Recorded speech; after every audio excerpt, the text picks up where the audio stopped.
هددها كذا مره انه هيذبح لها عيالها، وهي طبعا ما كانتش مقتنعه وكانت بتقول هو مجرد تهديد عشان يخلينا ارجع البيت تاني. رفعت عليه قضيه خلع.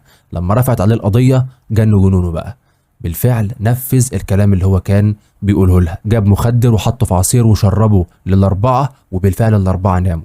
خد جلال وتسنيم حطوهم على سرير، والطفلتين التانيين نادين وريتاش حطوهم على سرير تاني، وقام جاي دابح جلال وذبح تسنيم وطعنها طعنه في بطنها خرج لها احشائها، والطفلتين التانيين نادين وريتاش ذبحهم هم كمان برضه، وصور فيديو وقام جاي باعتهم للام وهو كاتب لها صباح الخير انا ذبحت لك عيالك الاربعه. فده كان بالنسبه لتفاصيل اللي حصل. حسبي الله ونعم الوكيل فيه، ربنا يقتص منه ان شاء الله في الدنيا وفي الاخره.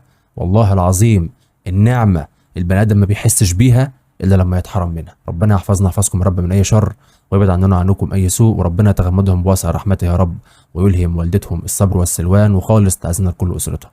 انا حسام حماد.